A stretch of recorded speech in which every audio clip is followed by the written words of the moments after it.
Hello everyone. मैं फिर आ गया हूँ एक नए वीडियो के साथ जिसमें हम देख रहे हैं एमए का जियोग्राफी का सब्जेक्ट जो कि थर्ड सेमेस्टर में जो कि एग्ज़ाम होता है, हमारा पेपर चल रहा है। ठीक है, सेकेंड पेपर है ये। इसका नाम है जीआईएस एप्लीकेशन। इसका फुल फॉर्म होता है geo informatics and geographic information system. ठीक है, और इसका हिंदी नाम होता है भू सूचना विज्ञान और भौगोलिक सूचना पद्धति का अनुप्रयोग। ठीक है, तो आज का क्वेश्चन है हमारा, जैसे कि हम फर्स्ट पेपर में देख रहे थे, तो 6-7 हम लॉन्ग आंसर क्वेश्चन किए हैं, जो कि हम लघु आंसर भी करेंगे, जैसे शॉर्ट आंसर क्वेश्चन भी करेंगे।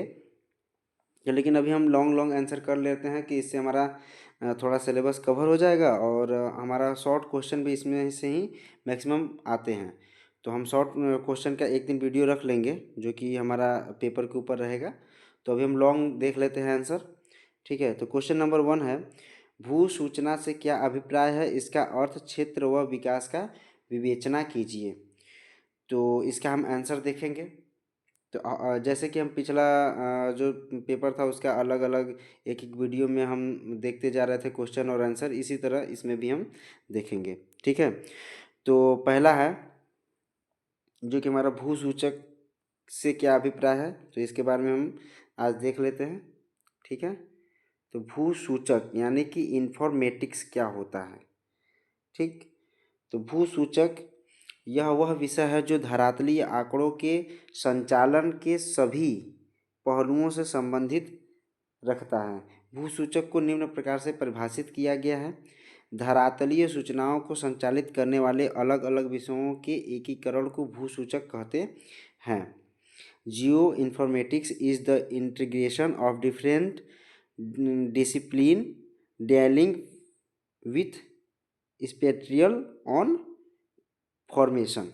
ठीक है, अब ग्रूट के अनुसार, ग्रूट ने कहा यह एक ऐसा विज्ञान तथा तकनीकी है जिसका धरातलीय सूचनाओं की संख्या, विशेषता, अभिग्रहण, वर्गीकरण, मात्रा, विश्लेषण, संग्रह, प्रक्रिया, चित्रांकन तथा प्रसार से है। इसके अंतर्गत आंतरिक ढांचे को भी सम्मिलित किया जाता है जो इनके अनुकूलतम लोगों को सुरक्षित रखता है। और एक वैज्ञानिक है जो इहलेरस तथा आमेर के अनुसार है, यह एक कला विज्ञान या तकनीकी है जिसका संबंध भू सूचनाओं को प्राप्त, संग्रह, प्रक्रिया, निर्माण, प्रस्तुतिकरण तथा प्रचार प्रसार से है। भूसूचक, भूसूचक शब्द के समानांतर एक दूसरा समर्थक शब्द ज्यामेटिक्स भी प्रयोग में आया। सर्वप्रथम इसे कनाडा में प्रयोग किया गया, जो बाद में फ्रेंच बोले जाने वाले देशों में बहुत अधिक प्रचलित हुआ। लाउरीनी तथा थॉमसन ने इसे इस प्रकार परिभाषित किया, यह भूविज्ञान तथा सूचनाओं से प्राप्त विचारों का संयोजन है। ठीक है, the fusion of ideas from Jio sciences and informatics. इस शब्द को संयुक्त राज्य अमेरिका में पूर्ण मान्यता नहीं मिली, बल्कि इसके स्थान पर भूसूचनात्मक विज्ञान अधिक पसंद किया गया। यद्यपि उपरोक्त परिभाषाएं भौगोलिक सूचना प्रणाली के विषय वस्तु तथा क्रियाकलापों पर विषय रूप से प्रकाश डालती है। कभी कभी इसे धरातलीय सूचना प्रणाली भी कहते हैं, जो कि किसी भी स्थान विषय पर स्थित आंकड़ों का संचालन करती है। इसी प्रकार का शब्द अधरातलीय आंकड़ा है, इसको भी समानांतर रूप से लाक्षणिक आंकड़ों के लिए प्रयोग किया जाता है। उदाहरण के लिए वर्षा, तापमान, मिट्टी के रासायनिक गुण, जनसंख्या आंकड़ा इत्यादि। यहाँ पर यह समझना आवश्यक है कि धरातलीय आंकड़ों के संचालन के लिए कई प्रकार के तकनीक शब्द प्रयोग किए जाते हैं। इनमें कुछ इस प्रकार हैं, जैसे भू सूचना प्रणाली, धरातलीय सूचना प्रणाली, भूमि सूचना प्रणाली, बहुउद्देशीय भू आधारित प्रणाली है। संक्षेप में कहा जा सकता है कि भौगोलिक सूचना प्रणाली का एक कंप्यूटर सहायता प्राप्त प्रणाली है जो कि भौगोलिक संचार के विभिन्न पहलुओं से संबंधित आंकड़ों को एकत्र, संग्रह, विश्लेषण, परिचालन, प्रस्तरण तथा पुनर्प्रसारण करता है। यह किसी निर्णय पर पहुंचने का शक्तिशाली साधन या प्रणाली है। ठीक, भौगोलिक सूचना प्रणाली के उद्देश्य। Objective of GIS. भौगोलिक सूचना प्रणाली के प्रमुख उद्देश्य निम्न प्रकार हैं। योजना तथा निर्णय लेने की क्षमता को बढ़ाना, आंकड़ों के वितरण तथा संचालन के लिए सफल साधनों की पूर्ति करना, आंकड़ा भंडार से अनावश्यक आंकड़ों को हटाना तथा पुनरावृत्ति को कम करना, विभिन्न स्रोतों से एकत्रित सूचनाओं को संगठित करने की क्षमता रखना, अति जटिल विश्लेषण करना, भौगोलिक आंकड़ों के जटिल विश्लेषणों से नई नई सूचनाओं को प्राप्त करना। जब किसी भी योजना में भौगोलिक सूचना प्रणाली का उपयोग किया जाता है तो यह हमें निम्न जातीय प्रश्नों का उत्तर देता है। बसाव स्थिति यानी कि लोकेशन, कोई भी स्थान पर या वस्तु कहाँ स्थित है, इसका उत्तर जीआईएस के विश्लेषण से आसानी से प्राप्त हो जाता है।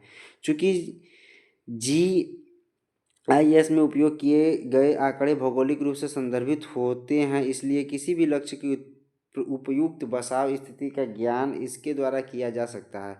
यदि कहीं पर भी यह जानना चाहें कि यहाँ क्या है, जो उसका भी उत्तर शीघ्र एवं सरलता से जीआईएस से प्राप्त हो जाता है। दशा यानी कि कंडीशन, दशा से अभिप्राय यह है कि कोई वस्तु कहीं पर भी किन कारणों से तथा किन दशाओं में स्थित है। यहाँ पर कार्य एवं कारण का संबंध स्पष्ट होता है। किसी भी लक्ष्य या वस्तु के बसाव स्थिति की पहचान जीआईएस प्रक्रिया को से की जा सकती है। प्रवृत्ति यानी कि ट्रेंड, प्रवृत्ति का अर्थ चारों का परिवर्तन, कोई भी मानचित्र तत्व घटते हुए क्रम में है या बढ़ते हुए क्रम में है, इसकी पुष्टि जीआईएस आसानी से देता है। यहाँ तक कि क्या परिवर्तन हो रहा है इसका भी उत्तर प्राप्त हो जाता है। कोई भी चर निम्न में रूपों में परिवर्तन को प्रदर्शित करता है। आकार की वृद्धि, आकार में कमी तथा स्थान में परिवर्तन, आकृति परिवर्तन। प्रतिरूप, जीआईएस एक कार्यों में धरातलीय प्रतिरूप तथा अंतर संबंध महत्वपूर्ण विशेषताएं हैं। सभी मानचित्र आकृतियों में विभिन्न प्रकार के धरातलीय संबंध होते हैं। इनमें से कुछ संबंधों को आंखों से आसानी से देखा जा सकता है, जबकि अन्य को जानने के लिए जीआईएस की आवश्यकता होती है। मॉडलिंग, मॉडलिंग संसार तथा इसकी प्रक्रिया का प्रदर्शित रूपांतरण है। मॉडल किसी सामान्य कथन बनाने के लिए आंकड़ों या विश्लेषण का सारांश प्रस्तुत करता है। ये मॉडल आंकड़ों के कोलाहल को कम करने तथा सामान्यीकरण को बनाने में सहायता करते हैं। आज उच्च क्षमता वाले कंप्यूटर विश्लेषण को आगे बढ़ाते हैं। इस प्रकार के नवीन विश्लेषण को मॉडलिंग कहते हैं। भौगोलिक सूचना प्रणाली के तत्व, जीआईएस के प्रमुख तत्वों को निम्न श्रेणियों में बांटा गया है। हार्डवेयर, सॉफ्टवेयर, आंकड़े, लाइफवेयर, ढांचागत संगठन। अभी लास्ट टॉपिक देख लेते हैं। धरातलीय भूस्थानिक सूचना प्रणाली अर्थ संकल्पना में विशेष क्षेत्र, किसी भी विषय के विकास में देश व कार्य की संकल्पना का बहुत बड़ा महत्व है। अंग्रेजी के स्पेस शब्द की हिंदी रूपांतरण है देश का स्थान। स्पेस शब्द से ही स्पेसियस शब्द की उत्पत्ति हुई है। इसका अर्थ है धरातलीय, जो किसी स्थान का धरातल विषय की विशेषता को बताता है।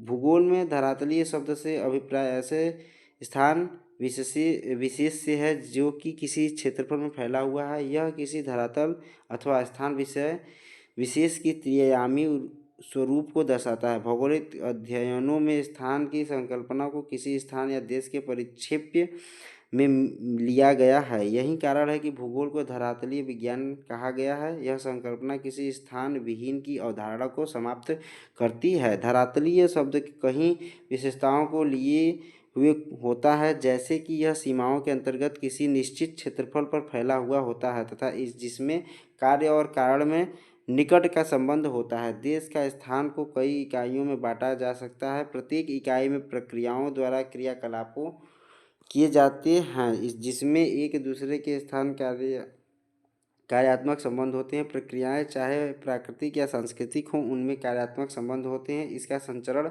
जैसे वृद्धि, प्रचार, विखंड इत्यादि एक निश्चित संगठन के अंतर्गत होता है, जिसे धरातलीय संगठन कहते हैं। यहीं से धरातलीय संगठन सिद्धांत की अवधारणा सूत्रपात होता है। आज के लिए इतना ही। धन्यवाद।